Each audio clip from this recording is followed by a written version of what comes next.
I think the more you understand your customer and your clients and you can aggregate their needs into, yes, we should do it, maybe we should, and no, we shouldn't, and you start building metrics around that. Some of it could be in service just to retain your biggest customer. Many people do that. Some of it could be to drive net new features and net new solutions that create the value. Welcome to Revenue Insights. Every week, we'll be joined by revenue leaders from some of the most successful and highest growing companies. Together, we explore how they built their revenue teams, the journeys that they've been on, and the lessons they have learned along the way. Revenue Insights is brought to you by Ebster. We're a revenue intelligence platform designed to help revenue teams to build more pipeline, close more deals, and retain more customers.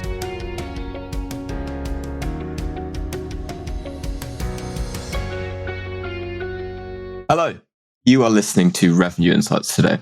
Today I'm joined by Rouzbeh Rotabi. He's the Chief Revenue Officer who has led revenue teams with his experience at Orum, Marqeta, and a host of other businesses. Rouzbeh, lovely to chat today. Thanks for having me, Lee. Excited to dive into all things revenue and all things scaling companies. Absolutely. So let's start with a little more about you. I think most of the audience will probably have heard of Orum or Marqeta, but for anyone that doesn't know kind of your background and where you've worked, could you give a little more context on your story and how you've got to where you are today? No, thank you. It's a great question. So I'm an accountant by trade. I actually was a public accountant out of college and realized that that's a very unique life and a very unique career path. And I quickly transitioned over into sales, business development, working at ADP, which is the largest payroll company on the globe.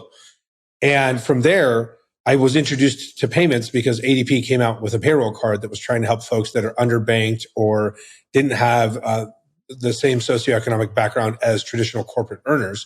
They were trying to give them banking services. I met one of the founders at a company called Wildcard Systems 20 years ago. His name's Gary Palmer, and went to go work for them. My first indoctrination into the startup world, having lived in San Francisco from 98 to 2003, I passed on a lot of the startups then. But I joined one in 2003 when kind of the dot-com boom was over. And for the last 20 years, I've been in fintech payments and focusing on scaling organizations across a multitude of verticals or business ideas. So it's been a fun run. As you mentioned, I've worked at Marqeta, Green Dot, Blackhawk, and most recently at Orum. So it's been across the entire payment spectrum or fintech spectrum. And correct me if I'm wrong, you've also worked across a number of different departments within, I guess, the go-to-market function as well, right? So obviously most recently being Chief Revenue Officer, having looked through your LinkedIn, I know you've gone through the customer success side as well. Is there anywhere that you haven't quite covered yet? I think the only place that I haven't covered is solutions engineer. And what I say about that is I know enough to be dangerous about the bits and bytes, but you don't want me leading an API call. You don't want me leading an implementation call, but you want, I think I can be a good advocate and a good, person sitting in the third seat, if you will. But the reason my experience is a little bit unique is I started out in true sales at ADP and then moved over to business development at Wildcard. And at Blackhawk, it was everything from business development to sales to partnerships to owning categories. And then the transition over, as you called out, into customer success. And there was a thought and a logic there, which was if you're going to understand the entire revenue spectrum, meaning from the first time you make that call to a prospect, all the way to the third renewal, 10 years later when you've had that customer, to understand that experience, to understand what the customer goes through, the P&L internally and how customers need to be profitable, while also keeping the lens on driving hyper growth and driving scale, was an interesting experience. And I think most companies, as they go forward, they should start thinking about how to manage that revenue from the first conversation to creating long-lasting revenue.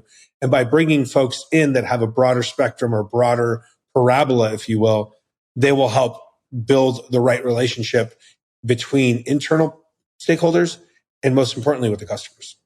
I completely agree. And when we were kind of chatting kind of pre-show, the thing that stood out to me more than anything compared to, I think, a number of guests that I have on it is that you've really worked across that spectrum to get the different perspectives. And so that's the kind of the first question that I wanted to ask is in your opinion then, is there perhaps one part of the revenue function that you reckon is the most overlooked? Oh, that's an interesting question. I could say there's many times that some of them are overlooked and none of them are overlooked because it depends on the focus. But I'd say the two right now that are overlooked the most is customer success and revenue operations. And the reason is that, especially right now with what's going on in the macro environment, what's going on in the VC environment, if you're a venture-backed company, or if you're a company trying to exit into a private equity, you're trying to figure out how to drive top-line sales. And sales always feeds the animal, but it's a longer cycle to get to that revenue in certain industries, especially in payments and fintech. It's not a seat or license-based business. It's a consumption model. And to get that consumption, it's more like having a child. A child doesn't nearly eat as much when they're 3 as they do when they're 7 or when they're 16. To manage that cradle to grave experience for a customer, you have to figure out how the child, if you will, or the customer or set of customers will grow and adapt. And what makes that run and what makes that tick is the revenue operations team, meaning how do we structure the commercials on the initial contract? How do we structure the engagement model? And how we start that is probably not how it will mature. But revenue operations can play, basically internal hall room monitor and make sure that what sales and business development are selling are scalable and fit within the parameters of what the business needs. And then also making sure that the company stays profitable with each renewal or each upsell or each value-added service, that managed service that you sell into the organization. And if you think about that in a holistic manner, you're building cohorts that are both productive and profitable. Absolutely. And I think it's so timely, particularly at the minute, for most businesses, particularly as a lot of strategy shifting away from looking at, I'm going to drive all my revenue from new business and looking more towards upselling and cross-selling with what you've already got. So could you give perhaps a bit more context around, I would call it your theory, but like your theory behind driving, lifetime value from customers, how you approach setting up your teams for, how do we make sure that we're not only bringing on customers that are right for us long term, but how do you also approach what the cross-sell process is and upsell? That's a great question. I'm going to break it down. It seems like there's 3 layers. One is, how do we make sure we're signing the right customers? 2, how do we make sure that we set up the right teams and have efficiency metrics? And I have a whole theory on that. And then 3 is, what are we doing to drive lifetime value in the upsell? So on the sales end, on the front end, as you go out to market, I think there's things that every company that is a technology-based business could be doing to improve that. The first one, and it's basic, is create a feedback loop. Every month, let's aggregate all of the input and feedback from why we won deals, why we lost opportunities, what the customers are saying, and aggregate that. That should give you directional information of what to build, what not to build. One customer might ask for something, and you have to have the discipline to say no. A set of customers might ask for something, and you say, oh, wow, that's an unlock. Let's go build that. That's an opportunity to go drive net new revenue. So the closer that sales, if you will, or business development and customer success are, and the more they know of what good looks like from a customer and what the ideal characteristics are, that will help. So bringing those 2 teams together. My experience at Marqeta, I worked with a gentleman by the name of Salman Syed. He was in charge of BD. We would have constant conversations about how we would run the customers, what the customers should look like in the next cohort. And that way it helped us scale, helped us go from, say $30 million of revenue when I entered the organization to 515 heading into the IPO. So it's those types of metrics that you can really look at and understand that helps. In the middle, we talked about the theory of efficiency. And I think, again, looking back on every organization I've been a part of, and I've been part of the dot-com boom and bust. I've been part of the global financial crisis and this, the latest, economic turn, if you will, not downturn, upturn, whatever it may be. And I think the biggest thing that we got away from is efficiency metrics, whether it was both from a venture capital standpoint, from an organizational standpoint.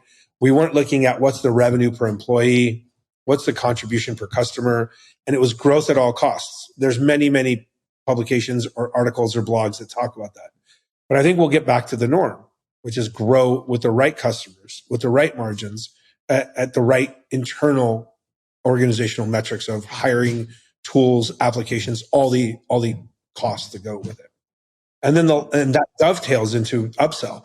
If you're aligned on the right set of verticals with the right set of customers, and you're aligned on how to build the efficiency metrics in the middle, which is the squishiest part, because then you get people involved, then you get personnel, and you get a little bit of I feel I need this, and burnout if you want to categorize that, or people that feel that they're unsatisfied and their jobs are unfulfilled. That's the middle's the hardest part, Lee. And then at the end, like the upsell, if we've done 1 and 2 right, you should get to 3 pretty quickly and pretty accurately.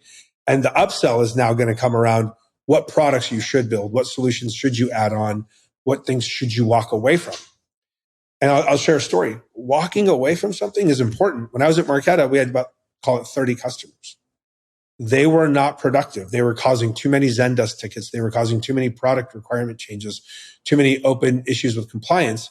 And I had to go to the executives. I had to go to, the CEO and the CRO and say, hey, these folks are unproductive. We have to walk away from them. And here's a company that lived through the hard times of 2013 to 2016. And they have someone that's been in the seat for a year asking them to terminate roughly 30 customers.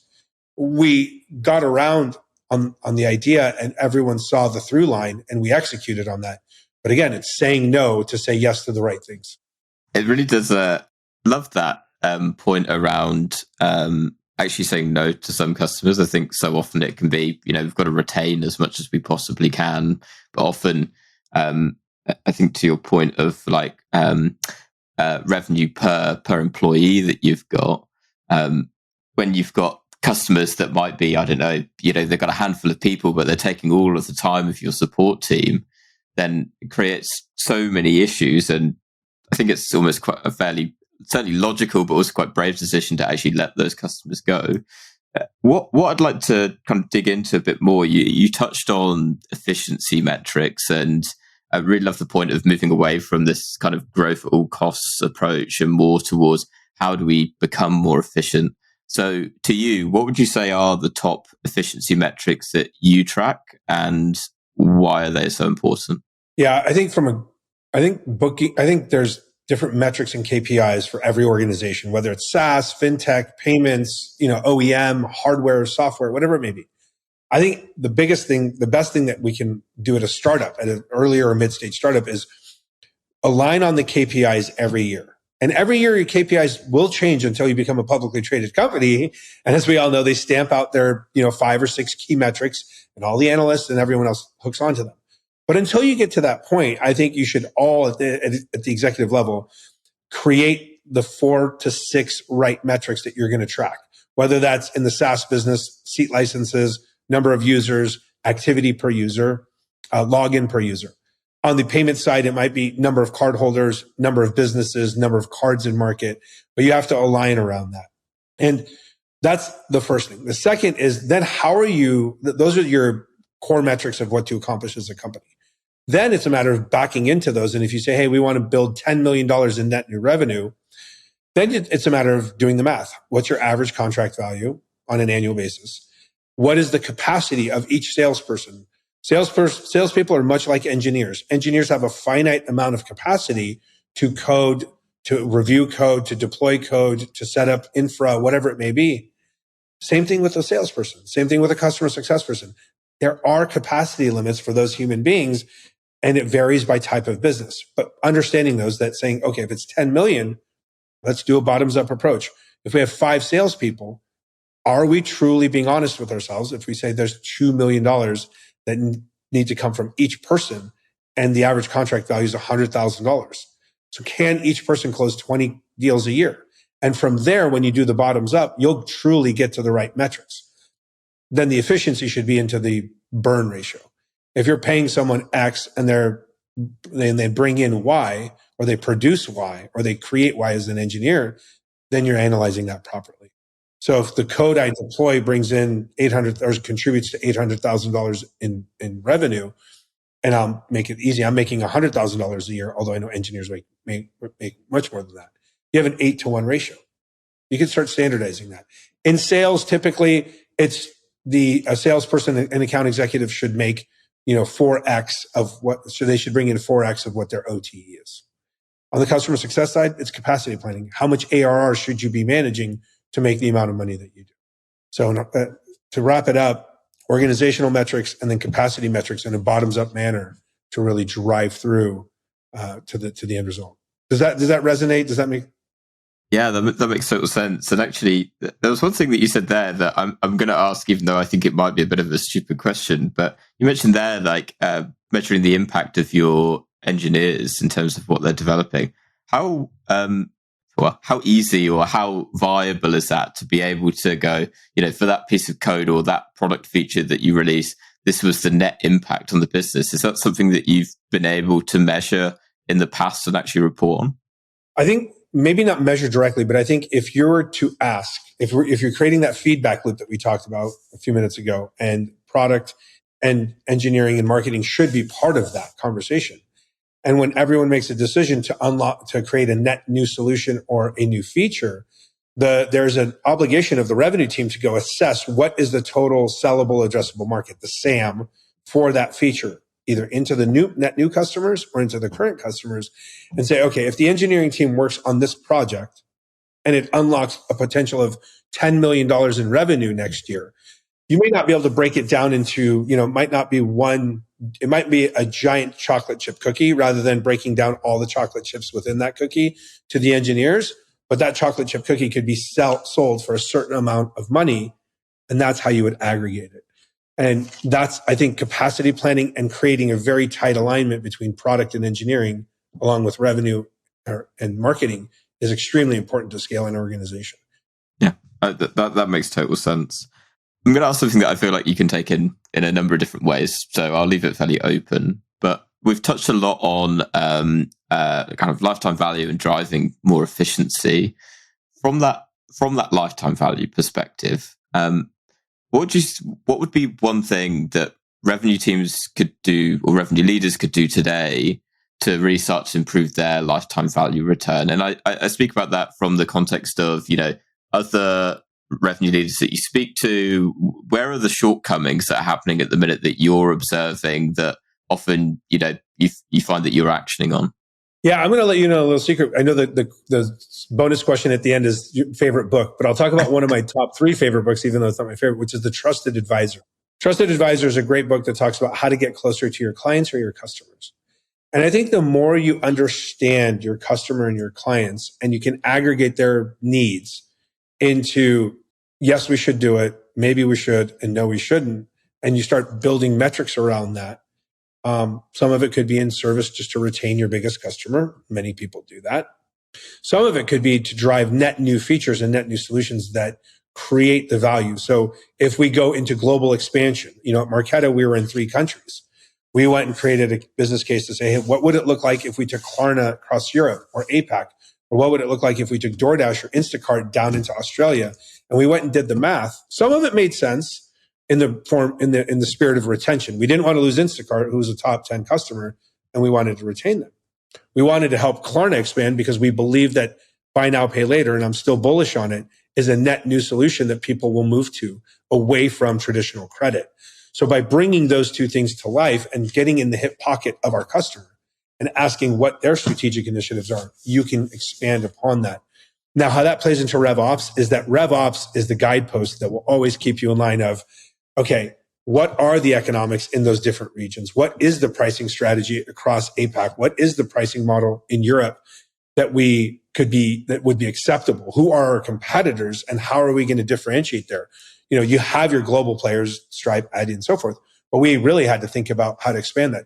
Same thing at Blackhawk. We went into Australia. We created the gift card distribution solution in all their retailers, but it was a completely different sales environment. It was a completely different experience launching into Australia because they already had some of the prepaid services. They were much further ahead in payment solutions than America. And so, we know APAC's further ahead. They were much further ahead of mobile payments. So I think it's understanding the market, understanding the customer, and getting closer to them and becoming a true partner with them in this growth mode. I love that because it's relevant to every department within the revenue function, and it's one of those where, as you say it, to me, it's like, well, common sense, right? Talk to the customer, and you'll understand, what pains they're having, what problems that they're facing, and ultimately, that's how you can start to learn. And okay, how do we solve that? And because as I say, it's relevant to quite literally every function. From your perspective, and you touched on earlier the feedback loop that needs to be in place, and I was hearing it all come together as you were explaining.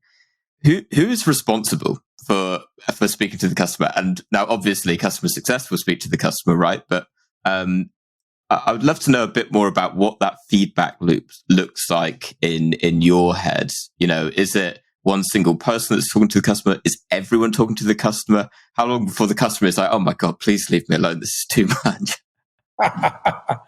Well, you just opened up Pandora's box, so we'll go all in. I don't think there's any right or wrong. I don't think there's any right or wrong answer. What I'll say is this: if, for example, during my time at Orum, it was really important to get the product team as close as possible to the customer. So we had the head product folks come in and really get tight. When you become a scaled organization and you're working with the likes of a Cash App or an Instacart or even Blackhawk when we were working at Kroger and Walmart.com, I think you have to have the right folks.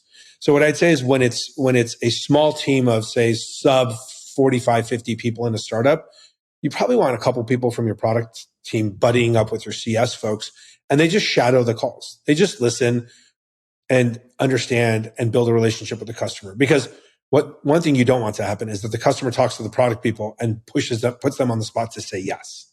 That's one. That's the traditional method. As you get older, there's things that you could put in place, such as the customer advisory board. You can start creating customer panels and doing the voice of the customer and really getting your biggest customers across the different verticals to share with you what they're solving for. And then what they get in return is they get the early launch of a new product. They get the early feature. They might get some exclusivity going into some services and say, hey, look, I want to really expand upon this. So I think as you're small, you got to do it with a broader team. As you get more mature and scale the organization, probably your head of CS or your head of product, and that's about it. And underneath all that, revenue operations should be at the backbone of all this, because they're the ones, all the notes and documentation and information should be in Salesforce, HubSpot, whatever CRM you're running these days. But it should all be aggregated in there with an attachment to a Google Doc that has the interview or has the notes from the meeting, so that everyone can have the same line of sight to that information. And then I think there's ways to accentuate that, whether it's customer panels, customer summits, user meetings, user conferences. But I think it's a combination of RevOps, product, and CS. Amazing. And you actually beat me to the punch, because my next question was quite literally going to be, where does revenue operations fit into all of it? But actually you beat me to it.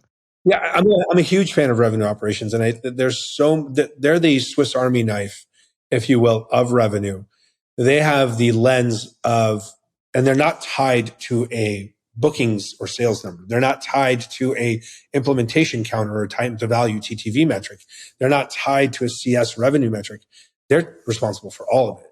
So they have very aligned goals with the CRO, and buddying up the CRO with the VP or the head of RevOps really creates that dynamic workflow where they're going out and attacking the same problems, which is, how do we do more every year?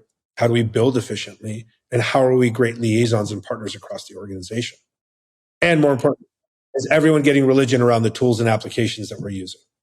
Yeah, 100%. And so I'm curious then, because, to go back to the first question, but the second question that I asked, you mentioned that you thought that alongside customer success, that revenue operations was perhaps the most overlooked. Can you elaborate on why you think that is? I think people don't understand it. If you don't sit in revenue, I think it's really hard to understand. I think a more universal one that's understood in the startup or consulting world is BizOps, business operations, or it could be something to the effect of, true operations or organizational strategy. And I think there's a nuance within revenue that goes untold, which is there are a lot of mechanical pieces and moving parts that need to be constructed together, and the connective tissue is RevOps. So I think first, it's just people haven't spent time to understand it. Some people, and the folks that have are all in on it. Second, I think it's one of those things of like, when do I build the function? How do I scale the function? What parts of the function are truly liaisoning with marketing, like lead generation, demand generation, BDR work? And what part is partnering with finance on models and pricing and all of those things? So at Marqeta, we had a revenue operations function, ran by a great gentleman by the name of Scott Morris. And he was really focused on deals desk, making sure that the deals were profitable, building models out. He had an FP&A background, but he was also focused on what are the leads that are coming in? How are we scoring them? How are we making sure that they're matriculating through the system and doing all of those things? There's a lot of good outsourced services now that you could buy and basically lease that you leverage until you're ready for a full-time rev ops person. But I think it's a matter of knowledge, education, and dare I say, building a charter of what your remit is within that organization. I reckon it's a matter of time then before we kind of get to that point where it's a much more, I guess, fully fledged part of the business, a little bit like BizOps. Yeah, I think in SaaS it's there. If you speak with most SaaS companies, most fintech companies are there. Most financial service companies are coming around to it. I think where I haven't seen it personally is folks in like telecom or OEM, folks that make software, make hardware, and ship actual boxes or downloads now, or sell hardware into companies. But I think it's all coming. And, whether it was the old terminology was inside sales or it was customer enablement, I think it's all coming together under the right umbrella to become a force multiplier for an organization and a true value add across not just revenue, but these are folks that are partners with product and engineering and finance and marketing. As you come from primarily a fintech background, could you share a little more then on what I think is becoming more commonly referred to as revenue leaks, but where those efficiencies are? And I'm curious to know the role that revenue operations played in your teams. So, was it one of those where you're going to your revenue operations team of, I want to know more about this, this, and this. Can I get a report? Or are they more integrated to the strategy? Just curious to know what your kind of outlook is on their role in the go-to-market function. In the go-to-market function, that's a great question. That's a really good question.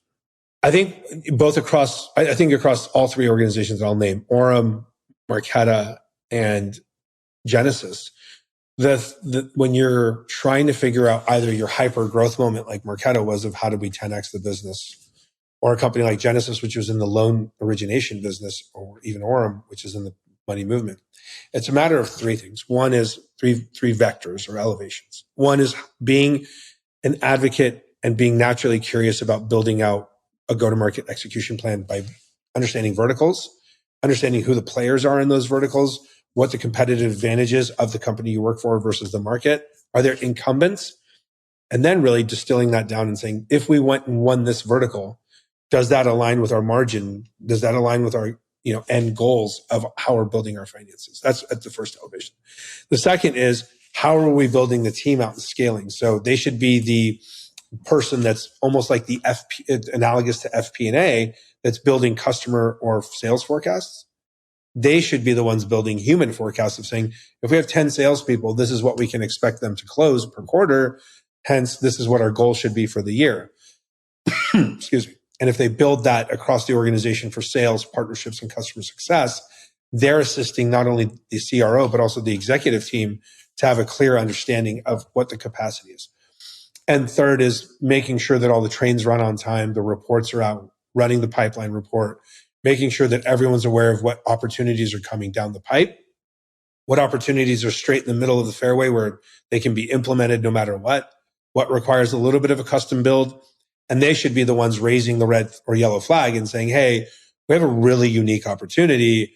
They're really outside of our scope. Let me go talk to product and engineering and solutions engineering and see if we want to do this. They shouldn't be saying yes to everything. They should be really thinking holistically about the organization so that we can attain the efficiency metrics.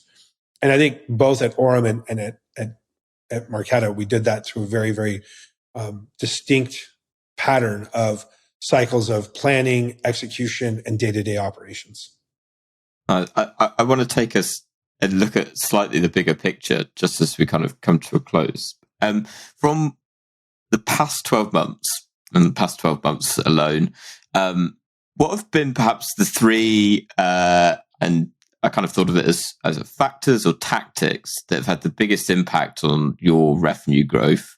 So that might be a specific initiative that you've done. It might have been one thing that your revenue operations team spotted that you're like, oh my gosh, why were we not doing this before? actionable things that you found that had a really big impact for you? That's a juicy question. I think, and it's in unique times, right? Because the last 12 months have been certainly unique. I think I'd say the biggest one is understanding the customer behavior. So if you're selling, let's just pretend we're a SaaS company. If you're a SaaS company and you sell into technology-based organizations and you're seeing all of these layoffs, you should start assessing like what the churn rate is from the licenses. Just naturally, less humans means less licenses. In the fintech and payment space, it means like, I think it was around what's the number of true total users you had. Companies like Cash App, who Marqeta had, would explode can have a chance to increase during a downturn because they're offering a more holistic, affordable banking solution. Whereas companies that were more in the lending or B2B payment space, those would probably be going down because people aren't willing to take as much credit. So it's a matter of staying ahead of the curve on the customer metrics and understanding where they're going and sharing that internally so that people aren't caught off guard when a customer goes from $1 million in monthly revenue to say $700,000 in monthly revenue down to 500. Raising the flag and saying, what are we doing to make up for that? How are we making up that 500K delta on the other side? And I think that was something that we saw, at Orum, where we really focused in on the right verticals that were going to drive growth and the right solution that was going to drive growth. But I think the biggest one is that. The second one that I'd say where revenue operations can really help is understanding all the aspects of cost of goods sold. So if you are truly understanding the SG&A or anything that we have to license, buy, or lease, how are we improving those unit economics with our providers or our internal efficiency metrics to create more margin on the bottom line? Because if we know our customers are going to ask for a discount and we don't improve our back end cost, then you're going to have a double whammy effect. You're going to get paid less and you're increasing cost, or your costs are going to stay flat. So how do you decrease that? How does that resonate with you as being a former, person in marketing and RevOps and advocate for RevOps? Yeah, no, 100%. And I think particularly the first one stands out. Is very consistent with a lot of the stuff that we've been talking about, right? And it's one of those that as you say it is, to me, almost sounds like common sense, right? So in the space that we live in, I mean, at Epson, we love engagement scores, right? We work with relationship scores from a go-to-market perspective, and I think from a churn perspective, things like product engagement scores go a huge way to really understanding how often people are using your product. And actually, what we do internally is we blend that together with the relationship score as an indicator of likelihood to churn. Because not only is it, are they using our product on a weekly basis, but also of the contacts that we have there. And that's not only the users, but also the original buying committee, the decision makers. Do we still have a good relationship there? Are they still engaged with us? Are they still interested in it? And a big one is, are they still in the business, right? So often, someone comes in as a really big champion of your product, and, perhaps the team's not using it so much. And then after 12 months, they've moved on to another role. That internally is where we're getting alerts and red flags going, hello, we need to do something here, otherwise there's a potential churn risk further down the line. So I think that's a really, really huge one that we can definitely see. I think measuring engagement. I think you just said something super interesting, which is understanding who the personnel is on the other side. You should always do a roster alignment. And I think you should share that little nugget that you just shared, which is understanding what the roles and the team dynamics are of your advocate and your coach internally. There's a lot of strategies and sales processes or relationship management processes, but always know who your coach, advocate, and saboteur are in every customer. There's always someone in that customer that wants to put your competitor in. But to your point, if your coach is moving on, that could be a massive, massive red flag. And here I am talking about metrics, and here you are talking about the human side. Combine those two, and I think you have a lethal approach of how we would look at the business from a trusted advisor standpoint or from a consultant standpoint. Yeah, definitely, because it goes beyond just the metrics. It goes into the relationships that you have. So to share an example of what one of our customers do to offset some of those churn risks, what they will do is very similar to almost like an account-based selling approach, where you're building relationship maps of what's the hierarchy look like. To your point, who are the champions, who are the saboteurs in there? Who do we need to be aware of? Who do we need to be communicating with? But they're applying the same thing to their own accounts. So these are really, obviously their key accounts, their main accounts, the ones that, particularly the ones that they're identifying as churn risks. And they're using that to have a clear visibility on who knows who's got a relationship here. If it's 3 months away from renewal and we found that, the original decision maker, he's still there, but no one's spoken to him in the past, 9 months since it got signed off. So, they get indicators of who, for example, has the strongest relationship with them now. So they can actually go in and actually start to get things moving again and reignite the fire, right? And I think so often those are things that get overlooked within customer accounts for sure. Yeah. And I think that loops back into the customer advisory board and your question of who should be talking to the customer. In that case, if you did have multiple points of contact, so, let's say you and I were on the CS team and we were managing customer X, and then we wanted to bring in, Jane, who would manage the product team, and having that relationship across the organization is extremely, extremely powerful, on top of not just retaining and growing and hitting your metrics and building the relationship. But what's going to happen on the back end? How are we really going to build that together? If you combine all that, I think you have a very succinct, again, parabola of revenue from that first point of contact all the way through the relationship. And, the parabola is always growing and always expanding. So it's just at what rate? And having the team unified around that is extremely important. Yeah, I'm definitely, to come on to something that you mentioned earlier, moving away from growth at all costs. And even though this can definitely be a very sobering period, particularly in SaaS where we work in, with layoffs and everything going on at the minute, it feels like a very necessary period to go through, because the amount of wastage that was going on before, now everyone's starting to look inwards. And I know with a lot of the, as we start to look towards revenue efficiencies again, it starts to make you realize how that frantic breakneck speed, let's just get growth, causes a lot of bad practices, a lot of bad habits to start to take place. And to now kind of go back and to start to slow down and go, okay, we don't need to get in 300 new customers, for example, this queue. Let's just bring this down to, let's focus on 50. Let's aim to get our ACV up. Let's take it a little bit slower. When we look at our renewals, to your point, okay, we've got 1,000 customers here. Okay, well, loads of them are taking up hours and weeks of our support team's time, and it's not really bringing us much revenue.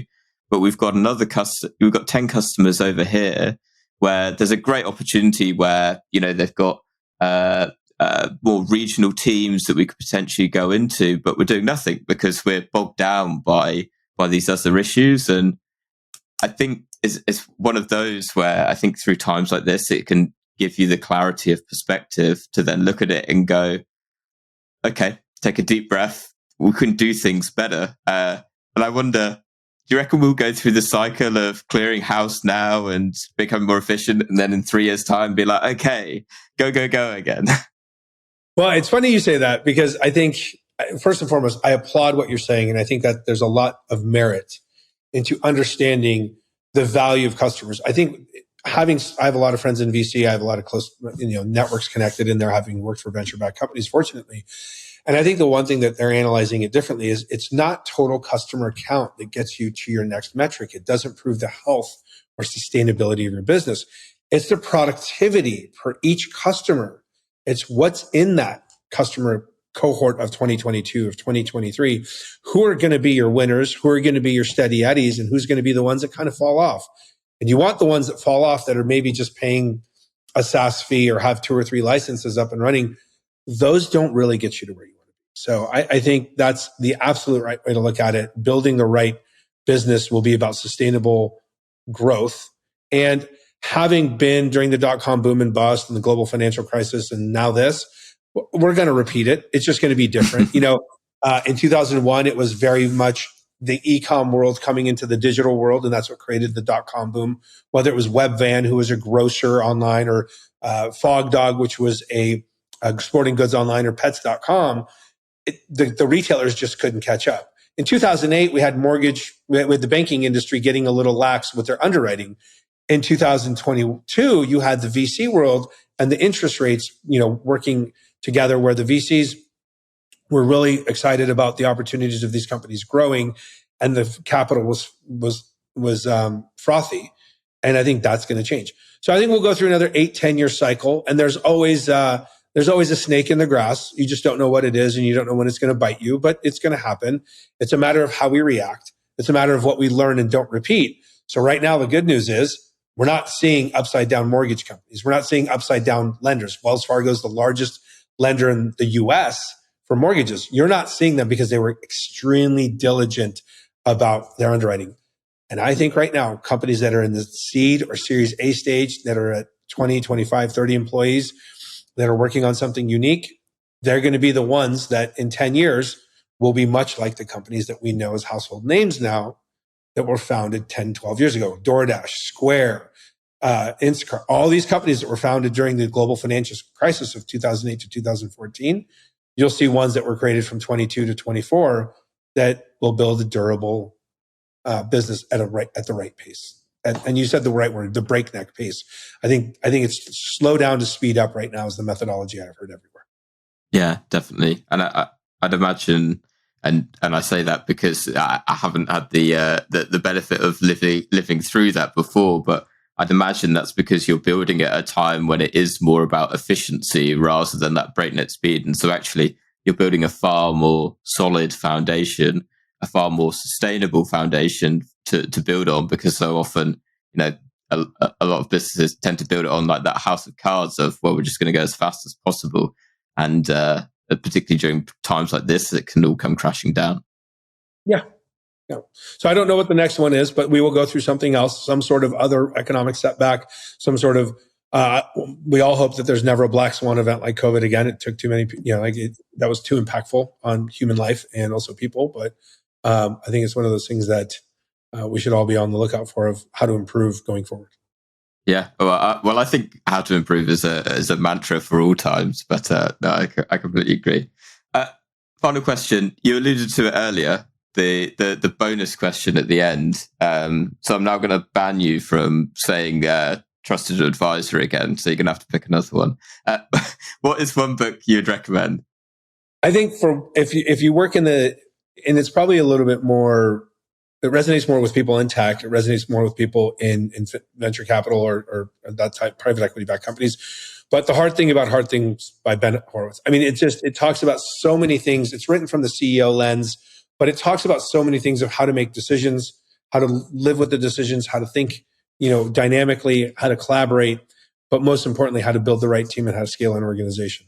And I think that the trusted advisor, and I'd probably say, if you're going to go for the trifecta, Only the Paranoid Survive by Andrew Grove, who's the former CEO of Intel, survived the Holocaust, Time Man of the Year twice. And both of those books are wartime CEO books or wartime executive books.